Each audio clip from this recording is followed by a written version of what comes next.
Want to get rich? Want to get rich through property? Of course you do, otherwise you wouldn't be watching this video. Stay and check this out. A property education guru, one of these guys who advertises on social media with claims like get rich in property with no money down, or create a passive income in property with no money down, is going to spill the beans on how he uses other people's money to make vast amount of money in property. Then I'm going to explain the rules of leverage so you can decide yourself what is potentially a better method for getting rich using other people's money.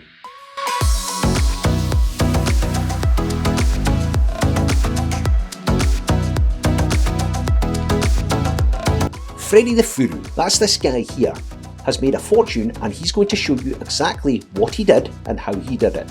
He loved being surrounded by adoring fans. He lived life in the fast lane. Plush houses, expensive cars, glamorous women. His life was just plain sailing. But he's abandoned ship because deep down he knew that this was a charade. And he was nothing better than a con artist. He turned his life around and now is helping me teach people about property on my YouTube channel, so stay tuned, here's what happened. Oh, okay, first I'd better explain who and what Freddie is. He's a furu. A what? A furu, also known as a fake guru, a con man, a scammer, a chancer as we say in Scotland. A guru is an expert in something, an influential teacher. A furu is simply someone who pretends they have all these skills. What they do have is skills in deceiving people, and Freddie pretended he was an expert in the field of property.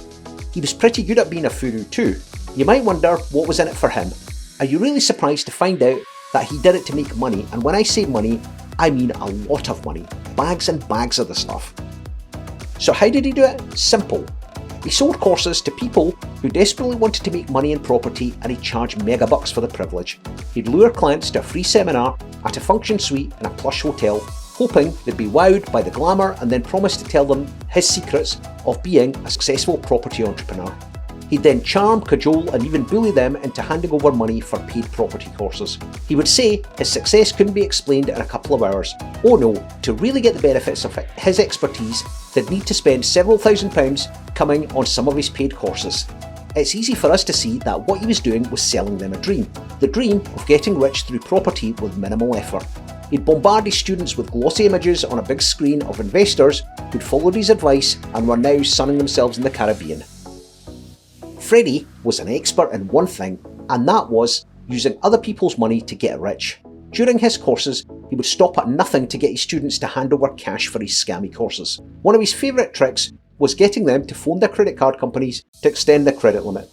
He told them it was a brilliant way to practice their negotiation skills, but he was really getting them to do it so they'd have money available to pay him for extra courses. It gets worse. He'd encourage them to borrow from Wonga at an extortionate rate, or even remortgage their houses to pay for his courses and invest in his dodgy property schemes. It worked like a charm. Often, 30 people on one course would sign up at £1,000 a pop for his additional courses on creative funding.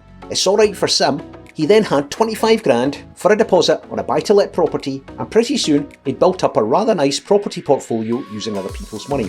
Before you turn around and say, Shaf, there's an error in your maths because if 30 people handed over £1,000, that should be £30,000 for a deposit.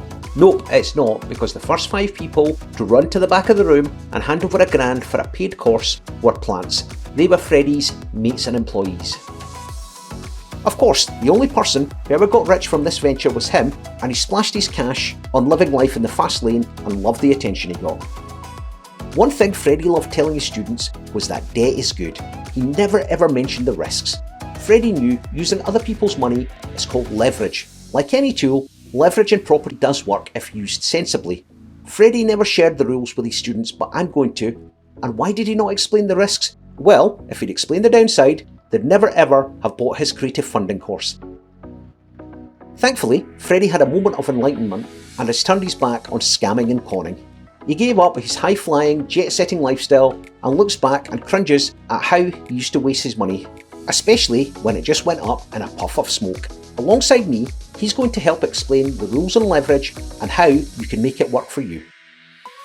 What Freddie never told his students was that leverage uses borrowed capital or debt to increase potential returns on an investment. If you're purchasing a flat at £100,000 as a buy-to-let investment with a £25,000 deposit, you have a £75,000 mortgage giving you 75% leverage. Let's say you sell that flat in 5 years' time for £120,000, you've made a healthy profit. But remember, values can fall. What if, when you come to sell, the price has dropped and you only get offered £80,000? One of the most important rules of leverage is don't assume that because the market has grown for the past few years that it will continue to do so. If your property strategy relies on the market continuing to rise and the property doesn't increase in value, you could be in a wee spot of bother. You really should check out my video about what a lender can do if your property goes down in value. There's a link for it in the comments section and in the description. This example highlights why it's vital to keep an eye on your cash flow and property values. If you're making a small profit or breaking even on rental income after you've deducted mortgage payments and the usual expenses, then one property not going up in value in a year isn't too worrying. Of course, if this applies to your whole portfolio, then it's time to get worried. Another rule of leverage is, despite what a furu will tell you, don't mortgage yourself up to your eyeballs. Say you've taken on a huge mortgage for your buy-to-lets. Your monthly payments are obviously going to be higher. But what if your properties have a spell where they don't have tenants? Can you make the payments? Again, your investment could be in danger.